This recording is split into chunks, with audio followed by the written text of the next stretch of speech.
Fala pessoal, eu sou o Caio, sou criador do canal To Grow. Sejam todos muito bem-vindos de volta ao canal. Durante esse vídeo a gente vai comentar um pouco sobre a queda forte do dólar aí no último mês, nas últimas semanas, né? Sobre os possíveis motivos que podem justificar esse movimento e também um pouco do que eu estou fazendo com o meu dinheiro, né? Nesse momento de valorização do real. It's time to grow. Pois é, pessoal, imagino que a maioria de vocês notou, né, o movimento aí do dólar nas últimas semanas, até porque isso tem sido assunto nos mais diversos telejornais, na internet no geral, tá? E isso é algo que você pode não perceber, mas que afeta muito a economia do nosso país e possivelmente também, provavelmente, na verdade, a sua vida. Então, primeiramente, isso afeta muito a economia de um país.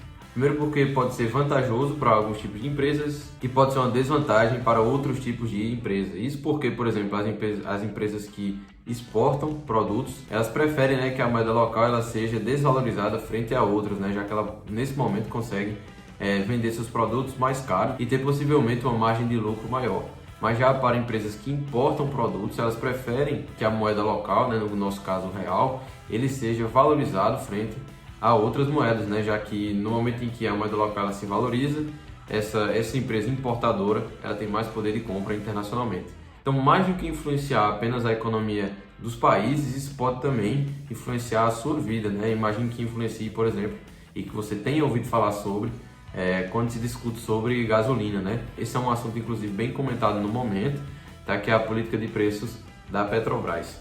Para resumir a história, né, no final das contas, a Petrobras decidiu atrelar a política de preços dos combustíveis que ela vende ao dólar, já que o petróleo que ela compra, que ela deve recomprar no mercado internacional, ele é vendido em dólares. Para que a empresa, né, ela possa rodar de forma saudável, ela decidiu por essa política de preços, o que faz com que o preço da gasolina ele suba no momento em que nossa moeda se desvaloriza, né, e que o preço da gasolina ele desça no momento em que nossa moeda se valoriza. Isso considerando, é claro, que o preço do barril do petróleo internacionalmente ele se mantém constante, que nem sempre é o caso, mas tendo todas essas outras variáveis constantes e falando apenas do câmbio, né, isso é o que deveria acontecer, né, se a política de preços ela acompanhar o dólar, o que é o caso atualmente. Tá? Então, no momento em que nossa moeda ela se desvaloriza, tá, o preço dos combustíveis aumenta, o que faz com que o custo de transportar uma mercadoria de um ponto A para um ponto B dentro do Brasil aumente, tá? Então esse custo é adicionado ao preço do produto, o que faz com que todos os produtos, né, que necessitam ser transportados, ou seja, a grande maioria, eles subam de preço no mercado, tá? E como a inflação ela é definida pelos órgãos, né, que medem, no caso do Brasil aí, o IBGE, pelo IBGE como aumento geral de preços dos produtos, o aumento no preço da gasolina ele afeta seu bolso não só diretamente no momento que você abastece seu carro, mas também no preço dos mais diversos produtos que são comercializados no país. Então, isso tudo para você perceber, né, que a variação do câmbio ela tem, de certa forma, uma influência significativa, sim, na sua vida. Mas por que, né, afinal, o dólar ele passou por essa queda significativa aí nas últimas semanas? Existem algumas razões, tá, que podem justificar essa movimentação, e uma delas, e talvez a principal justificativa, né, é o aumento das taxas de juros no Brasil. A taxa de juros básica da economia brasileira, também chamada de Selic, ela é controlada, tá, pelo nosso Banco Central, que se reúne a cada 45 dias para definir, né, um aumento, uma diminuição da taxa de juros ou mantê-la no mesmo patamar. Tá? Eu já falei um pouco no canal aqui sobre como funciona a economia do Brasil em um outro vídeo, eu vou deixar o link aqui para vocês. Tá? E se vocês se interessarem em saber mais sobre esse assunto, sobre como funciona a economia do Brasil, esse é um vídeo muito bom. Mas continuando, né? Durante a pandemia, o Brasil passou por um processo inflacionário significativo. Não só o Brasil, mas diversos países ao redor do mundo. Primeiro pelo fato da escassez, né, de oferta de produtos no mercado. Isso porque, né, muitas indústrias, muitos comércios fecharam. Então existia pouca oferta de produtos. E além disso, né, muitos países se sentiram obrigados, né, e realmente foi algo necessário durante a pandemia, né, a criar maneiras de auxiliar a sua população durante aquele período, já que muitas pessoas passaram por situações vulneráveis, mas no final das contas os países eles tiveram que imprimir papel moeda e isso também leva à inflação. E além disso, né, existiram outros países que ainda utilizaram outras maneiras, aproveitaram esse momento, né, para imprimir dinheiro para outras, por outras razões, tá, buscando incentivar alguns setores da economia ou incentivar a economia, como foi o caso do presidente Biden. Eu já comentei aqui no canal sobre isso, mas existiram alguns pacotes de incentivos que foram aprovados pelo governo Biden, né, nos Estados Unidos. E para se ter uma noção, né, do tamanho, né, desses pacotes de infraestrutura e dessa impressão, né, de dólares que aconteceu nos Estados Unidos durante esses últimos 2 anos, cerca de 50% dos dólares que estão hoje no mercado internacional foram criados durante esse período, tá? Então isso leva à inflação também, tá? E aqui no Brasil a gente passou por esse processo inflacionário e para controlar a inflação, o governo, né, ele tem essa política econômica de aumentar as taxas de juros. Isso porque, primeiro, ele estreita, né, ele diminui o acesso ao crédito, porque o custo do dinheiro nesse momento fica mais caro, já que se você pega um empréstimo, você vai ter que pagar juros mais altos sobre aquele empréstimo. Então isso diminui, né, a oferta de dinheiro no mercado, diminuindo, de certa forma, a demanda por produtos, já que, além de diminuir a oferta de crédito, no momento em que você aumenta os juros, você também incentiva o poupador, né? Você incentiva o ato de poupar ao invés de gastar. No momento em que eu sou mais bem remunerado pelo dinheiro que eu tenho poupado, eu tenho menos interesse em gastar, e isso também diminui a demanda por produtos no mercado, tá? Então, no momento em que eu diminuo a demanda por produtos, isso dá uma diminuída também nos preços, né? Ou no aumento dos preços, tá? Que é o índice utilizado ali, né, para se medir inflação pelas instituições que medem inflação, no caso do Brasil, o IBGE. Mas enfim, em resumo, o governo brasileiro decidiu aumentar as taxas de juros nesse momento com o interesse de controlar a inflação. Então, nesse momento, o Brasil está com juros reais positivos. Isso quer dizer que, mesmo levando em conta a inflação, né, essa taxa de juros, esse patamar de taxa de juros, ele remunera o capital do investidor, tá, de alguma forma. O que não é o caso na maioria dos países ao redor do mundo, inclusive nos Estados Unidos.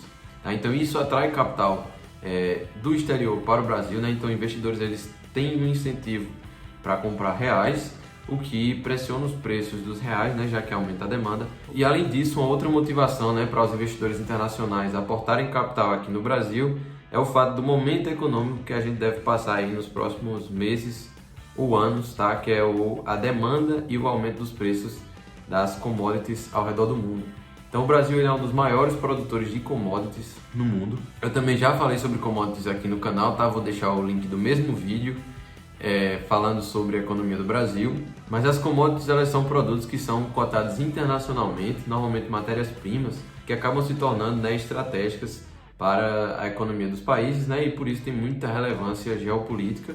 Tá, e alguns exemplos de commodities são, por exemplo, o petróleo, né, o trigo. Então o Brasil, nessa posição de grande exportador de commodities, né, na verdade é o terceiro maior exportador de commodities do mundo, inclusive o índice Ibovespa, né, que é o índice utilizado muito para medir o desempenho do mercado brasileiro, né, o mercado de capitais brasileiro, ele é composto de 40% por empresas que são exportadoras, né, são produtoras de commodities. Então, para você ter uma noção aí da importância das commodities para a economia do Brasil. Então, no momento em que o preço dessas commodities ela aumenta no mercado internacional, todas as empresas que são produtoras, né, e exportadoras de commodities, elas ganham uma pequena vantagem aí, né? É normal que a margem de lucro dessas empresas ela suba, tá? Então essas empresas elas tendem a lucrar mais, e o mercado sabendo disso, né, os investidores internacionais sabendo disso, sabendo da situação brasileira nesse momento, né, da posição brasileira nesse momento, então eles tendem a investir o capital deles nesse tipo de empresa.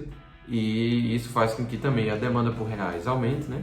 E que o seu preço, né, ele suba no mercado internacional, valorizando a nossa moeda. Uma outra razão, né, uma terceira razão, talvez muito importante também, seja os níveis inflacionários, né, dos Estados Unidos. Nesse momento, eu já comentei aqui um pouco sobre as atitudes que foram tomadas durante a pandemia, que incentivaram, né, essa inflação que vários países têm sofrido ao redor do mundo. Não só o Brasil, não só os Estados Unidos, são vários países. Mas nos Estados Unidos é algo significativo porque não se via, né, nos últimos anos aí algo nesse patamar de inflação, tá? Então isso é muito importante. E os juros nos Estados Unidos ele está aumentando aos poucos, né? O Fed, né, que é o Banco Central lá nos Estados Unidos, ele está aumentando as taxas de juros, mas o ritmo é bem mais lento do que o que tem acontecido aqui no Brasil. Então isso também afasta um pouco os investidores do mercado americano. Tá aí um dos mercados em que os investidores podem buscar, né, juros positivos para o seu dinheiro, né, juros reais positivos, como eu comentei, é aqui no Brasil. Então nesse momento também a procura por reais faz com que nossa moeda ela se valorize frente às demais. Então pessoal, esses são 3 motivos que eu acredito que justificam um pouco essa movimentação, né, do dólar nas últimas semanas, no último mês. Hoje é terça-feira, né, dia 5 de abril. de 2022 e o dólar chegou a bater inclusive 4,59, tá? E muitos investidores eles começam a se perguntar, né, qual é o destino do dólar aí nas próximas semanas, nos próximos meses, nos próximos anos, tá? Deixa aqui nos comentários o que você acha que vai acontecer.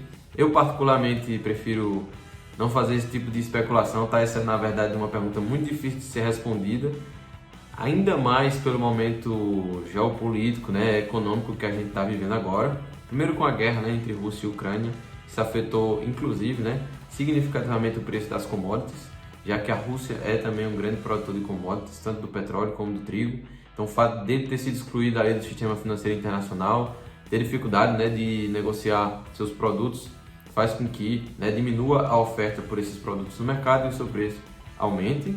Além disso, existe o fato de que a gente tem eleição daqui para o final do ano, também existe a crise econômica, né, que a gente está se recuperando ainda da pandemia, tá? Existe ainda muitas coisas para voltarem ao normal, né? Muitas engrenagens para ser colocadas no lugar, né? Não é só apenas apertar um botão e todo mundo volta ao trabalho como antes, tá? Não é assim que funciona. Então isso é algo muito difícil de dizer, né, o que vai acontecer aí nos próximos dias, nos próximos meses. Então é por isso que eu prefiro optar, né, por ter uma carteira diversificada que possa me proteger tanto desse tipo de variação cambial como da inflação também, que eu comentei, né, durante esse vídeo. Então existem algumas formas de você fazer isso. Uma das mais simples talvez, né, mas a mais cara seria você comprar, né, papel moeda, dólares, euros, ou seja lá qual é a moeda que você acha que vale a pena, né, ter na sua carteira e guardar em casa, né, aquele papel moeda. Outra forma seria talvez semelhante, né, mas um pouco menos custosa, se expor a um fundo de variação cambial, né, por meio de bolsa de valores. Então o fundo cambial ele é um fundo que deve ter sua valorização atrelada, né, pelo menos de 80% à valorização ou desvalorização, né, à variação cambial, né, de alguma moeda internacional, tá? A maioria delas usa o dólar, né? Então imaginemos aí que você, no momento que você faz esse aporte no fundo, na verdade você está basicamente comprando, né, dólares ou comprando aquela moeda principal do fundo, né, que compõe o índice do fundo no momento, né, na cotação comercial daquele dia. Essa é uma forma possível, né, está se expondo apenas à variação cambial. E existem outras formas também, que seria você realmente se expor a ativos internacionais, tá? Comprando realmente ativos de renda fixa internacionalmente ou mesmo ações, tá, internacionalmente. E existem basicamente duas formas de você fazer isso. A primeira forma é por meio de BDRs, que são ativos que te permitem comprar ações de empresas internacionais, né, principalmente empresas que são negociadas nas bolsas americanas, tá, por meio da bolsa brasileira. Então, nesse momento você realmente se expõe à variação daquelas empresas internacionalmente por meio da bolsa nacional, tá? Então talvez seja um mecanismo mais simples, porque através da própria B3 esse tipo de negociação pode ser feito.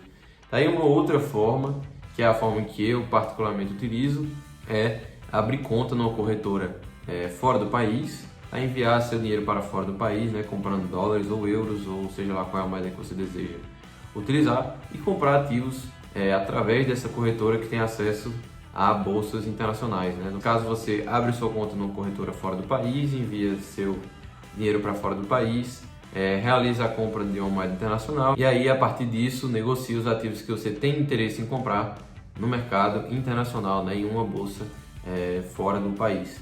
Eu prefiro essa solução particularmente porque eu acho que ela me proporciona, né, uma defesa, uma proteção contra o risco sistêmico do Brasil. O risco sistêmico é aquele que afeta todo o sistema e que você não tem como diversificar, independentemente do fato de você saber diversificar bem sua carteira, né, comprando ativos que são descorrelacionados ou que tem uma relação perfeitamente negativa, né, para proteger seu patrimônio. Mas se você fizer isso, por exemplo, só no Brasil, né, você ainda fica sujeito, por exemplo, ao risco político de eventos como, por exemplo, o impeachment, né, na década passada. No momento em que isso acontece, todos os ativos que são negociados no Brasil, né, eles chegam a sofrer as consequências disso, porque vários investidores eles ficam com medo ali, né, do risco político, e todos os ativos, né, ou a maioria deles, é muito impactado e você fica ali sujeito a um risco que você não tem como se proteger contra ele. Então, no momento em que você tem seu dinheiro fora do país, por exemplo, investido em ações americanas, tá? Isso te protege um pouco desse tipo de risco.